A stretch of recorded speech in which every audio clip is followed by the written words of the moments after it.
క్రీస్తునాథుని యందు ప్రియమైనటువంటి సహోదరి సహోదరులారా, ఈనాడు మన తల్లి శ్రీసభ మన అందరినీ కూడా 4వ ఆగమన కాలంలోకి ఆహ్వానిస్తూ ఉంది. అయితే ఈనాటి పఠనాల అనుసారముగా మనం ధ్యానించబోయేటువంటి అంశం ఏమిటి అంటే, దేని కొరకై మనము ఎదురు చూస్తూ ఉండాలి, ఎవరి కొరకై మనము ఎదురు చూస్తూ ఉండాలి, ఏ కారణార్థమై మనము ఎదురు చూస్తూ ఉండాలి, ఇటువంటి ప్రశ్నలకు సమాధానముగా ఈనాటి పఠనాలు అన్నీ కూడా ఒక సూచకగా ఉన్నాయి.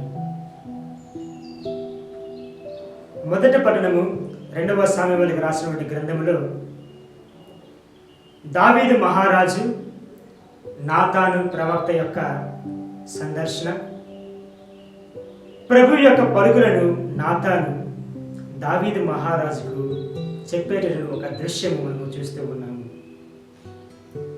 అదే విధముగా ఈనాటి సువిశేష పట్టణములో గాబ్రియేలు దూత ప్రభువు యొక్క వచనాలను మరియ తల్లికి చెప్పేటటువంటి ఒక దృశ్యాన్ని మనము లూకా శుభవార్తలో చూసుకుంటూ ఉన్నాము. అదే విధముగా 2వ పట్టణంలో పునీత పౌలు గారు రోమీలకు రాసిన లేఖలో ప్రవక్తుల యొక్క ప్రవచనాలలో దాగున్నటువంటి అనేక దైవ రహస్యాలు ఈనాడు సర్వజాతి జనులకు కూడా తెలియపరపబడుతూ ఉన్నాయని వందనాలు అర్పించేటువంటి ఒక దృశ్యాన్ని మనము చూడగలుగుతూ ఉన్నాము. ఆ యొక్క పట్టణాల్లో ఉన్నటువంటి ఆ యొక్క రహస్యాలను తెలుసుకునే ముందు, అలనాడు ఇజ్రాయేలు ప్రజలు దేని కొరకై వేచి చూస్తూ ఉన్నారు, దేని కొరకై నిరీక్షించి చూస్తూ ఉన్నారు అనేటువంటి ఒక విషయాన్ని మనము ముందుగా తెలుసుకుందాం. ఇజ్రాయేలు ప్రజలకు ప్రభు దేవుడు అనేకమైనటువంటి మేలులను చేస్తూ ఉన్నాడు. ఆ యొక్క మేలులకు గాను వారి యొక్క రాజ్యము విస్తారమైంది, వారి యొక్క రాజ్యము అధికమైంది. ఆ యొక్క ఇజ్రాయేలు ప్రజలు పొందినటువంటి ఎంపికనందు మహనీయమైనటువంటి ఆ యొక్క యెరూషలేము దేవాలయమునందు వారు పొందినటువంటి వాగ్దాన భూమి వందు వారి ఆలోచన, వారి యొక్క ఆసక్తి, వారి యొక్క గర్వాన్ని వారు పెంచుకున్నారు. కానీ తండ్రి దేవుడితో వారు చేసుకున్నటువంటి ఆ యొక్క ఒడంబడికను మాత్రం మర్చిపోయి తమ యొక్క ఇష్టానుసారముగా జీవించడం మనం చూస్తూ ఉన్నాము. రాజుల యొక్క పరిపాలనలో విగ్రహారాధనలు వికసించాయి, పాపము పండింది, న్యాయము నశించిపోతూ ఉన్నది. వారెల్లరూ కూడా బాబిలోనియలోకి బానిసలుగా తీసుకుని పోబడుతూ ఉన్నారు. ప్రవక్తలు చేసేటువంటి ప్రతి ఒక్క పనిలో కూడా విఫలవాన్ని చూస్తూ ఉన్నారు. ఆ యొక్క ప్రజలందరూ కూడా రాజులపైన, రాజ్యాలపైన ఆసక్తిని కోల్పోయి చివరికి దేవుడే దిగి వచ్చి ఒక అద్భుత కార్యాన్ని చేసి ఆ యొక్క అద్భుత కార్యం ద్వారా వారికి విమోచన కలుగజేస్తాడనే ఉద్దేశంతో వారందరూ కూడా వేచి చూస్తూ ఉన్నారు. కృతజ్ఞత భావముతో కలిగి ఉన్నటువంటి ఆ యొక్క జీవితానికై తండ్రి దేవుడు ఒక గొప్ప బహుమానాన్ని దావీదు మహారాజుకు ఇస్తూ ఉన్నాడు. అది ఏమిటంటే, అంత్యము లేని రాజ్యము, శిథిలము కాని సింహాసనము, సదాకాలము రక్షించేటటువంటి ఒక కుటుంబము దావీదుకు ఒక బహుమానముగా ప్రభు ఇస్తూ ఉన్నాడు. తన రాజ్య విస్తరణ కొరకై దావీదు మహారాజు అనేక యుద్ధాలను చేసి ఎంతో రక్తాన్ని చిందించారు. తాను తలంచినటువంటి ఆ యొక్క తలంపు ప్రకారము యెరూషలేము దేవాలయాన్ని కట్టడానికి అతడు అనర్హుడయ్యాడు. కానీ అతని యొక్క ఉద్దేశాన్ని తన యొక్క కుమారుడి ద్వారా దేవుడు నెరవేరుస్తూ ఉన్నాడు. తన కుమారుడు నిర్మించినటువంటి ఆ యొక్క నిర్మాణం, ఆ యొక్క దేవాలయం ఒక రాతి నిర్మాణం. కానీ యాహ్వే ప్రభువు తనకు తానుగా దావీదు యొక్క పేరున ఒక నూతనమైనటువంటి దేవాలయాన్ని నిర్మించుకుంటూ ఉన్నాడు. ఆ యొక్క నూతనమైనటువంటి నిర్మాణం రాతి నిర్మాణం కాక మనుషుని యొక్క హృదయం అవుతూ ఉంది. ఇది ఏ విధంగా సిద్ధించింది అంటే, తన ఏకైక కుమారుడిని ఈ యొక్క లోకానికి తండ్రి దేవుడు పంపించుచూ ఉన్నాడు. ఏ విధముగా అయితే సొలొమోన్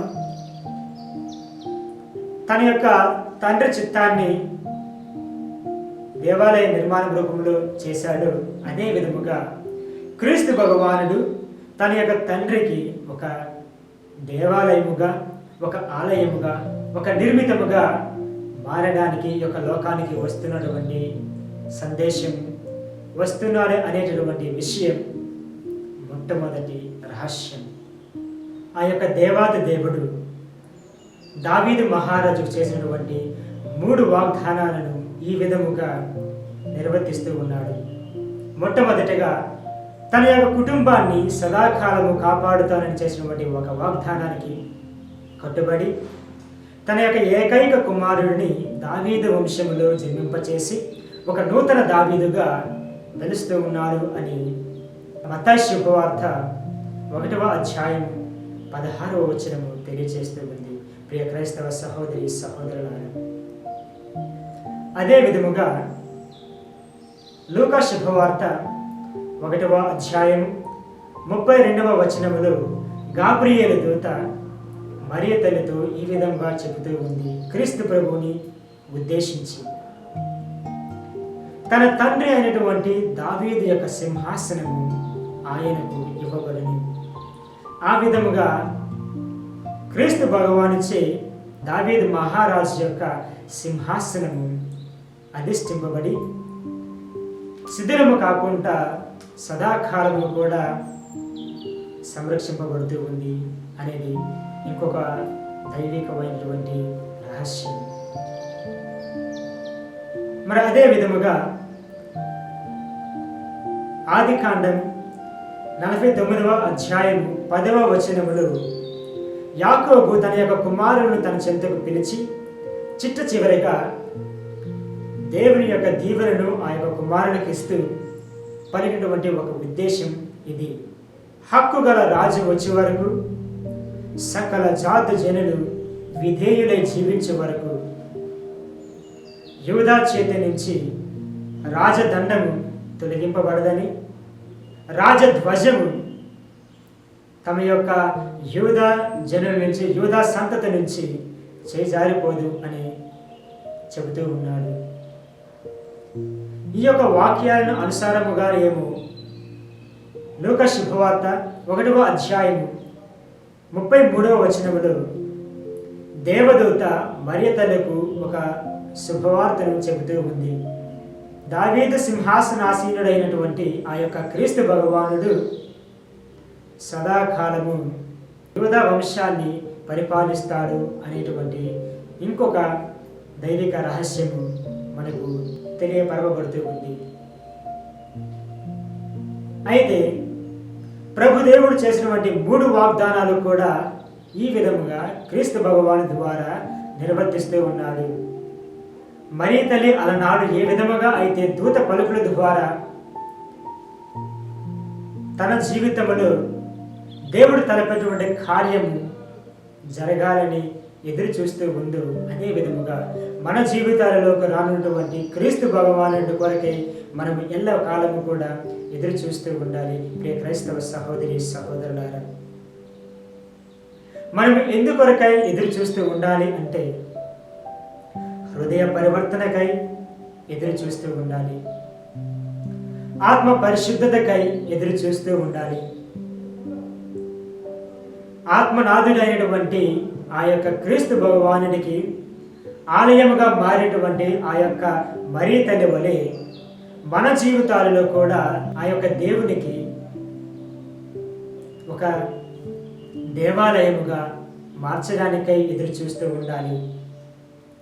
చిన్నారి బాలయేసుని బోసినవులతో మన యొక్క కుటుంబాలు ఎల్లకాలము కూడా వెలుగుమయములై వెలుగుమయములో జీవించడానికి కావలసినటువంటి ప్రతి ఒక్క పనులు చేస్తూ వచ్చేటువంటి ప్రతి ఒక్క అవకాశాన్ని వినియోగించుకుంటూ మనము సిద్ధపడి ఆ యొక్క ప్రభువు రాకకై ఎల్లకాలము కూడా వేచి ఉందాం.